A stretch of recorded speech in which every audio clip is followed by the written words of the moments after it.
일이면서 어버이날입니다. 참 복되고 아름다운 날인 것 같습니다. 오늘 본문이 이야기한 것처럼 내 부모를 공경하라 그리하면 내 하나님 여호와가 내게 준 땅에서 내 생명이 길고 복을 누리리라.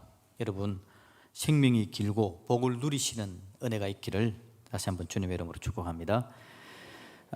정말 우리가 부모님을 사랑하고 부모를 공경하는 그런 사람이 되었으면 좋겠습니다. 그런데 여러분, 우리 사람 사는 세상인데요, 가만히 생각해 보면 사람이 부담되는 세상이기도 합니다.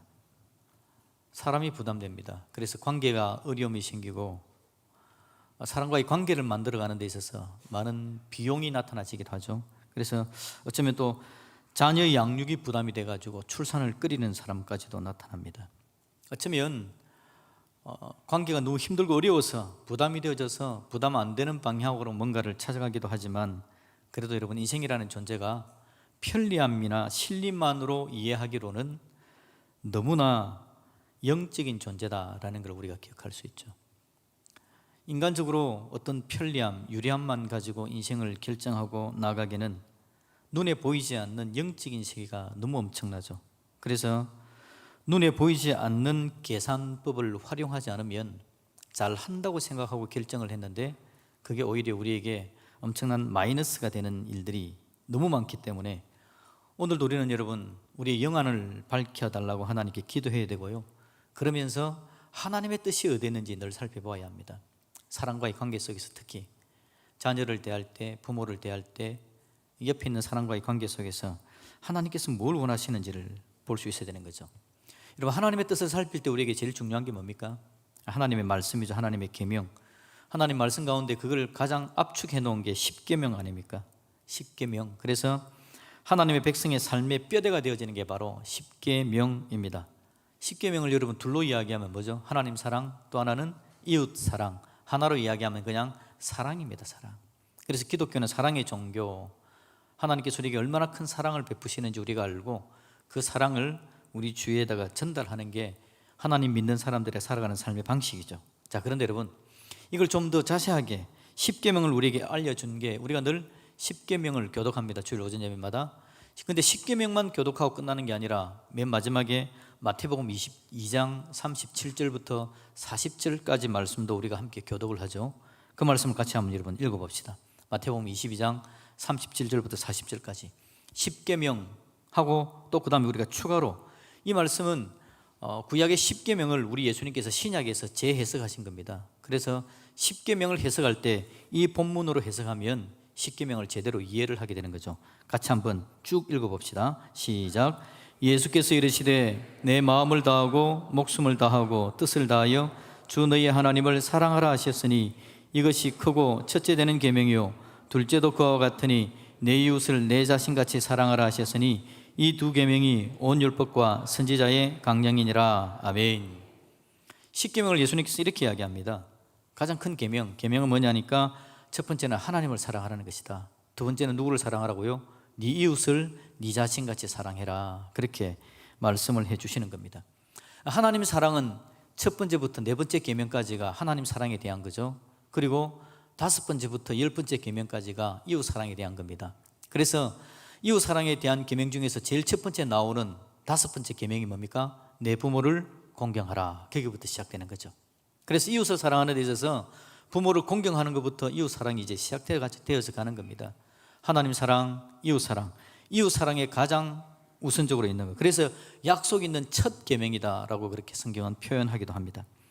하나님께서 내 부모를 공경하라라고 그렇게 말한다라는 겁니다. 자, 그럼 일단 십계명을 들고 와서 부모 공경을 이야기하면 우리 마음에 벌써 계명 그럴 때에 뭔가 올무에 매이는 듯한, 나의 자유로운 삶을 방해하는 듯한 느낌이 들지 않습니까?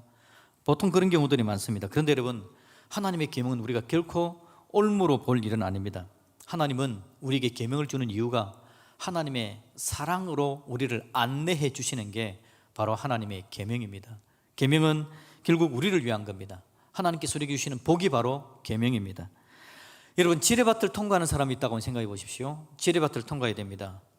여러분, 38선 가면, 휴전선 가면 지뢰밭이 있잖아요. 그런데 어디에 지뢰가 숨겨져 있는지 그거 지도가 다 있다고요. 근데 지뢰밭을 통과하는데 어디에 지뢰가 묻혀져 있는지를 알려주는 지도가 있다면 그 지뢰밭을 쉽게 통과할 수 있지 않겠습니까? 그런데 여러분, 그 지도가 없으면 어디에 발을 놓아야 될지 모릅니다. 무슨 일이 생길지를 모르는 거죠. 가지 말아야 될 때를 가는 겁니다. 인생을, 여러분, 인생길을 안내하는 게 바로 계명이다라는 거죠. 하나님의 사랑의 안내서, 인생이라는 지뢰밭을 우리가 통과하고 있는데 어떻게 살아야 될지에 대해서 하나님께서 알려주시는 것이 바로 계명 가운데 나타난다라는 겁니다. 그래서 하나님의 계명은 우리가 침으로 너무 딱딱하고 강압적이고 비자발적이며 재미없는 것으로만 여기는 것이 아니라 하나님께서는 이 계명을 통해서 나를 어떻게 복되게 사랑으로 인도하시는지에 대한 기대함으로 하나님의 계명을 볼 수 있었으면 좋겠습니다. 그렇게 되기를 주님의 이름으로 축복합니다. 그런 마음으로 하나님께서 나를 사랑으로 인도하시는데 그 중에 첫 번째가 뭐라고요? 내 부모를 공경하라라고 이웃 사랑에 대해서 첫 번째로 우리에게 그렇게 말씀을 해 주시더라라는 거죠. 자, 여러분, 이 계명을 잠언에서는 어떻게 이야기하고 있는지 한번 살펴보려고 합니다. 잠언 23장 25절 말씀을 같이 한번 읽어봅시다. 시작. 네 부모를 즐겁게 하며 너를 낳은 어미를 기쁘게 하라. 아멘. 부모를 공경하라 라는 말은 좀 무겁게 두렵게 섬겨라 라는 말인데, 잠언 23장에서 이렇게 표현하고 있습니다. 네 부모를 어떻게 하라고요? 즐겁게 하고 너 낳은 어미를 기쁘게 하라, 그렇게 말을 하고 있습니다. 자, 그런데 여러분, 제가 이 말씀을 가지고 한번 순종하려고 합니다. 부모님을 즐겁게 하려고 그래요. 그런데 내 마음에 즐거움이 없으면 즐겁게 해드릴 수가 있을까요? 안 될 겁니다. 내 마음에 기쁨이 없으면 기쁘게 해드릴 수가 없습니다. 모양은 뭔가 나타나지만 그 내용이 없어서 결국은 부모님이 받으면서도 마음이 찜찜하기도 하고 즐겁고 기쁘지 못할 경우들이 많죠. 그래서 여러분, 이 말씀에 제가 보기에는 핵심이 뭐냐니까, 네 부모를 즐겁게 하며 너 낳은 어미를 기쁘게 하라. 핵심은 함께 기뻐해야 되는 겁니다. 나도 기쁘고 부모님도 즐겁게 할 수 있어야지 나는 안 기쁜데 부모님을 기쁘고 즐겁게 할 수는 없는 겁니다. 그래서 여러분, 10계명의 다섯 번째 계명, 제5계명 네 부모를 공경하라 라는 말은요, 앞에서 제가 이야기한 것처럼 틀림없이, 첫 번째는 틀림없이 하나님의 사랑의 안내서라는 믿음이 있기를 주님의 이름으로 축복합니다. 하나님의 사랑의 안내서기 때문에 부모를 공경하라. 예, 알겠습니다. 따라가면 여러분이 복 받을 줄로 믿습니다. 두 번째, 의미는 뭐라고요? 나 혼자만 즐겁게 해드리고 나는 즐겁지 않은데 즐겁게 해드리는 게 아니라 부모와 함께 기뻐하라는 말의 의미다라는 걸 우리가 기억했으면 좋겠다라는 겁니다. 여러분, 부모를 공경하는 건요, 그냥 함께 가는 겁니다. 소교리 문답에 사람의 제일 되는 목적이 뭐라 그러죠? 하나님을 영화롭게 하고 그를 즐거워하는 것이다 라고 표현하고 있습니다. 하나님을 즐거워한다라고 이야기할 때 첫 번째는 하나님을 즐겁게 해드리는 것, 두 번째 하나님께서 계시기 때문에 내가 즐거운 것, 이 두 가지가 의미가 있습니다. 하나님을 즐거워한다는 말이 하나님을 즐겁게 해드린다, 첫 번째. 두 번째는 하나님께서 계시기 때문에 내가 즐겁다라는 뜻입니다. 그게 바로 하나님을 즐거워한다는 뜻이에요. 그렇다면 우리가 부모를 공경하라라는 하나님의 계명을 받는다면 첫 번째, 부모를 기쁘게 해드려라. 두 번째는 부모가 계시는 그것이 내가 즐겁다, 함께 즐거워한다. 오늘 저는 이 말을 여러분과 함께 나누려고 하는 겁니다. 함께 해라. 함께 해라. 의무나 부담으로 하지 말고 함께 그것을 누려라 라는 말입니다. 함께라는 말은 여러분, 성경에서 굉장히 중요한 이야기입니다. 왜냐하니까 하나님께서 우리에게 오실 때에 함께라는 방법을 사용하십니다. 하나님께서 여러분, 처음에 우리에게 오시는 걸, 방법을 어떻게 보여주셨죠? 하나님께서 계신 것을 광야 이스라엘 백성들에게 성막을 통해서 알려줍니다. 이스라엘 백성들이 장막을 치는데 제일 가운데 성막을 만들게 하시고 거기에 하나님께서 임재하신다, 하나님께서 함께 하신다라는 걸 보여주는 겁니다. 하나님을 함께 하기를 원하셨어요. 예수님의 다른 이름이 뭡니까? 임마누엘 아닙니까? 임마누엘이라는 뜻은 예수님이 우리와 함께 한다라는 뜻입니다. 하나님은 함께라는 방법으로 우리 인생의 문제를 해결해 나가기를 원하신 거죠. 자, 우리 예수님께서 우리와 함께 하기가 좋을까요, 안 좋을까요? 자, 봅시다. 에덴 동산에서 하나님께서 우리를 만들어 놓으셨는데 문제 없이 만들었죠. 보기 좋았더라 만들어 놓았습니다. 근데 인생 가운데 죄가 들어오자 인생이 타락합니다. 하나님으로부터 벗어나죠. 이 벗어난 인생과 함께하는 게 하나님께서 좋을까요? 별로 안 좋습니다. 인생이 죄 가운데 가득 차 있습니다. 말도 지독실 안 됐습니다. 썩은 냄새가 풀풀 난다고요. 인생 가운데 하나님께서 함께하는 게 그렇게 즐거운 일 아닙니다. 그런데 하나님은 인생을 살리기 위해서 함께 한다라는 방법을 선택한 겁니다. 하나님께서 함께 주지 않으면 인생은 회복될 기회가 없기 때문에 임마누엘, 하나님 우리와 함께 계시다라는 뜻입니다. 함께 하심으로 우리의 삶의 문제를 해결하시는 분, 그분이 바로 우리 하나님이신데, 그 하나님께서 우리들을 사람들끼리 살아갈 때 어떻게 살아가라고요? 함께 살아가라라고 말씀을 해주셨다는 겁니다. 부모를 공경하되 어떻게 하라고요? 함께 즐거워하고 함께 기뻐하는 방법으로 그렇게 해봐라 라고 우리에게 이야기한 겁니다. 예수님께서 이 땅을 떠나십니다. 우리에게 누구를 보내시죠? 성령님을 보내주십니다. 성령님은 뭐 하시는 분입니까? 우리와 함께 계시면서 우리를 도우시는 분, 보혜사 성령님이라고 우리가 그렇게 이야기하죠. 하나님은 우리와 함께 하기를 포기하지 않습니다. 우리가 더러워도, 문제 많아도, 오늘 저와 여러분 같이 인생 가운데 어려운 문제가 많아도 하나님 우리를 떠나버리지 않고 우리에게 오셔서 우리와 함께 하시는 방법을 통해서 우리의 삶을 인도해 주기를 원하시는 분이시다는 겁니다. 그러기에 여러분, 그 은혜를 받은 저와 여러분들이기 때문에 우리도 사람들과 함께 나가서 함께 뭔가를 하는 것을 부담스러워하지 말아야 됩니다. 이게 하나님의 방법이구나. 예, 하나님 함께 하겠습니다. 그렇게 고백할 수 있기를 주님의 이름으로 축복드립니다. 이스라엘 나라가 만들어졌습니다. 이스라엘 나라가 2000년, 3년 동안 제대로 되어 있지 않다가 이스라엘 나라가 만들어진 게 1948년이었는데요 1948년에 이스라엘이 만들어지면서 이제 유대인들이 이스라엘 나라로 모여들기를 시작합니다. 그런데 모여드는데요, 사람들의 얼굴색이 다 달라요. 러시아에서 온 유대인들은 러시아 사람 얼굴을 하고 있습니다. 중동에서 온 유대인들은 중동 사람 얼굴을 하고 있습니다. 유럽 쪽에서 온 사람들의 얼굴은 유럽 사람의 얼굴을 하고 있고요. 그런데 여러분, 심지어 아프리카에서도 유대인들이 오는데 그 사람들의 얼굴은 아프리카 사람의 얼굴이었습니다. 그러면 여러분, 유대인들로서 이스라엘에서 받아들이는데 기준이 뭔지 압니까? 유대인이라는 기준은 뭐냐니까, 엄마가 유대인이면 유대인입니다. 어머니가 유대인이면 유대인이라고요. 유대인에게 중요한 건 여러분, 엄마가 누구냐라는 게 중요합니다. 왜 그럴까요? 가만히 한번 생각해 보면 우리 사회가 지금은 남녀 차별 없이 일을 많이 하고 있지만 그 이전에는 어떻게 했죠? 아내들은 주로 집안에서 아이들을 키우면서 살았고 아이들을 교육하면서 남편들은 밖에서 경제활동을 하면서 살았죠. 그러기에 아이에게 영향을 미치는 것은 함께하는 엄마였다고요. 그러니까 사실은 엄마가 누구냐가 굉장히 중요한 거, 이게 실제적인 거죠. 그래서 유대인들은 엄마가 누구냐를 보는 겁니다. 중요한 것은 여러분, 엄마가 아이와 함께하기 때문이다라는 겁니다. 함께하는 것이 바로 힘이고 함께하는 것이 바로 영향력이기 때문에 그렇습니다. 그렇다면 우리가 하나님의 사람으로 이 땅을 살아가는 데 있어서 우리도 우리 주위에 있는 사람들과 가져야 될 중요한 모습이 뭐냐니까 함께라는 말입니다. 여러분, 아이들을 잘 키우기 원하십니까? 그러면 여러분, 아이들과 함께 하시기를 주님의 이름으로 축복합니다. 효도하는 사람이 되고 싶습니까? 공경하라라고 말씀하셨는데요, 공경하려면 어떻게 해야 되겠습니까? 함께 해야 됩니다. 부모와 함께 하는 것, 가족과 함께 하는 것, 자녀와 함께 하는 것, 특히 영적인 부분들을 함께 나가는 게 얼마나 중요한지 모릅니다. 자녀를 제대로 키우려면요, 자녀와 함께 기도할 수 있어야 합니다. 그게 유아 세례에 있어서 부모가 서약하는 중요한 요소죠. 부모를 서약하게 만드는데 어떻게 서약하게 하냐니까 자녀를 위해서 기도할 것, 두 번째 자녀와 함께 기도할 것, 이게 유아 세례에서 손들고 하나님 앞에서, 청중 앞에서 서약하는 내용입니다. 함께입니다. 함께. 자녀를 함께 키우는데요, 함께 하는데 부모를 공경하는 것도 마찬가지라는 겁니다. 부모와 함께하는 게 얼마나 중요한지 모릅니다. 제가 우리 아버님에 대한 기억이 참 많은데 그중에 정말 뚜렷하게 있는 기억이 뭐냐니까 아버지 자전거 뒤에 타고 교회 가던 기억이 지금도 선명하게 남아 있습니다. 그게 제 나이가 초등학교 들어가기 전이니까 5살, 6살이나 됐을까. 그런데 아버지 자전거 타고 제가 교회를 가고 있습니다. 그랬던 제가 지금도 교회를 나가고 있습니다. 부모와 함께하는 게 여러분 얼마나 중요한지 모르죠.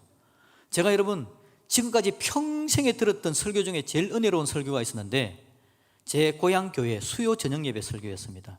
그때 설교자가 누구냐니까 우리 아버지였습니다. 그 교회 목사님이 정말 말씀을 잘 전하신 분이었거든요.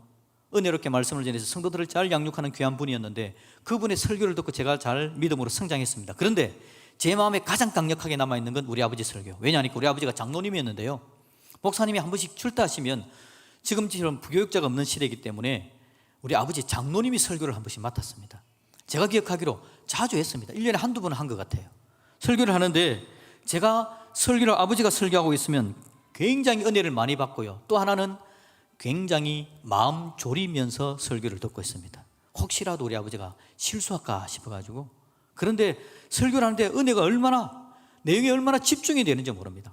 확 집중해서 설교를 듣는 거죠. 그런데 이게 여러분, 제가 알고 보니까 신학대학원 가서 설교학을 공부하는데 청중들이 설교를 들어야 되는 태도 중에 제일 중요한 게 뭐냐니까 설교자와 함께 강단에 올라가라, 그런 말이 있습니다. 여러분들이 지금 설교를 듣고 있지 않습니까? 여러분이 설교를 제일 잘 듣는 방법은 설교자의 마음으로 강단에 함께 섰다는 마음으로 설교를 듣는 겁니다. 그게 여러분 설교를 제일 잘 듣는 방법이라고 하더라고요. 근데 제가 그 문장을 보는 순간 이해가 확 되더라고요. 아, 내가 어릴 때 우리 아버지 설교 들을 때 제가 정말 강대상에 함께 올라간 마음으로 설교를 들었거든요. 그래서 그 설교가 가장 은혜스럽게 아직도 제 마음에 남아있는 것 같습니다. 여러분, 함께하는 거, 부모님은 그렇게 저와 함께 해주셨습니다. 함께하는 신앙생활을 보여주시고 함께하는 삶을 보여주셨는데, 제가 가만히 생각해 보면 내가 부모를 공경하는데 나는 얼마나 우리 부모님과 함께하고 있나, 이게 바로 여러분 내 마음에 자책이 되는 내용이었습니다. 제 아내가 여러분, 우리 집 사람이 친구가 좋은 친구들이 많은데 그 친구 중에 한 친구가 이런 친구가 있습니다. 제가 직접 본 적은 없지만 우리 집 사람이 들려주는 이야기입니다. 그 어머니가 치매를 앓고 있답니다. 그래서 기억이 깜빡깜빡 하시는 거죠. 여러분, 치매에 얻은 노인의 특징은 뭐냐니까 가까운 데 있는 건 기억을 잘 못하고 옛날 일을 기억을 잘 하시죠. 그래서 그 친구가 그렇게 한답니다. 엄마가 눈앞에 있는 거는 자꾸 깜빡깜빡 하니까 엄마와 옛날 추억이 있는 장소로 엄마를 데리고 여행을 한답니다. 그러면 엄마가 그거 다 기억한대요. 엄마가 만났던 사람들을 만난답니다. 그럼 엄마가 다 기억하면서 정말 치매 전혀 없는 노인처럼 그렇게 행복해 한다는 거죠. 그래서 이 친구가 엄마와 함께 추억을 떠나가는 여행을 한다면서 자기 유튜브에 올리기도 하고, 그래서 어느 방송국에서 듣고 곧 방송에 나온다고 이야기합니다. 나오는 날짜가 정해지면 제가 알려드리겠습니다. 그래서 여러분, 함께, 부모님과 함께 추억의 장소로 가는 거, 함께하는 기억들을 계속해서 만들어가는 거 얼마나 좋을까. 제가 한번 생각해보고 이렇게 생각했습니다. 어버이 주일날은 그냥 부모님 모시고 고향교회 가는 날, 그렇게 정하면 얼마나 좋을까. 그래서 고향교회 가서 함께 신앙생활 했던 것들을 기억하면서 그러면 다시 한번 하나님 사랑을 누려보는 걸 한번 해보는 거죠. 그래서 여러분, 저도 고향교회 가는 겁니다. 우리 부모님 모시고. 그럼 이 교회 설교는 누가 합니까? 이 교회 옛날 이름 신강강교회, 신강강교회 출신 목사님이 오시면 되죠. 그분이 오셔가지고 설교하고, 저는 고향교회 가서, 제 고향교회는 또 목사가 너무 많이 나와가지고 저한테 순번이 안 올 수도 있습니다. 그러면 저는 그냥 설교 듣고 같이 예배 드리면 되고 특송을 하든지. 여러분 보내주시면 아마 그렇게 하는 것도 아마 괜찮겠나. 이게 여러분, 오늘 제가 어버이 주일을 맞이하면서 부모를 공경하고 가는 게 뭘까? 하나님 은혜 가운데 내 부모가 존재한다는 그 자체를 기뻐하며 함께 하는 거죠. 여러분, 링컨의 이야기에 이런 이야기가 있더라고요. 링컨의 대통령이 당선됩니다. 그래가지고 상원에서 처음에 연설을 하러 갔는데 반대쪽에 있는 사람들이 링컨을 싫어해가지고 링컨을 밑으로, 링컨은 여러분 사실 정규교육도 제대로 못 받고 그랬지 않습니까? 그래서 링컨 아버지가 구두를 만드는 재화공이었는데 링컨에게 그 기억을 알려줍니다. 당신 아버지는 구두를 만드는 사람이었지, 그리고 당신 아버지가 만든 구두를 신고 있는 사람들이 이 상원에는 상당수 있죠. 당신은 당신 아버지가 구두 만드는 사람이었다는 것을 늘 기억하세요. 이렇게 링컨에게 모멸감을 주기 위해서 그 이야기를 했던 거죠. 그 이야기를 듣고 링컨이 여러분 연설할 때 그런 이야기를 했답니다. 예, 우리 아버지는 성실한 재화공이셨습니다. 근데 혹시 여러분들 가운데서도 우리 아버지가 만든 구두를 신고 있는 사람도 있다는데 구두에 문제가 생기면 저한테 가져오십시오. 제가 어깨 너머로 우리 아버지가 구두 만드는 걸 잘 배웠거든요. 우리 아버지만큼은 안 되겠지만 여러분의 구두를 충분히 수선해 드릴 수 있으니까 얼마든지 저에게 오시면 제가 그렇게 드리겠습니다 라고 말을 했다는 겁니다. 그 이야기를 듣자 여러분, 링컨이 그렇지 않아도 인기 좋았는데 더 인기가 좋아지고 명연설로 꼽히는 연설이 되었다라는 말이 있습니다. 공경이라는 말 자체는 여러분, 부모를 멸시하는 게 아닙니다. 부모를 무시하는 것도 아닙니다. 부모를 부끄러워하지 않습니다. 공경이라는 말은요, 부모의 존재 자체를 기뻐하는 겁니다. 부모가 계시다는 것 자체를 즐거워하는 겁니다. 그리고 그와 함께 하나님의 은혜를 나누고 하나님 사랑 가운데 나아가는 것, 그게 바로 부모 공경이다라는 말이죠.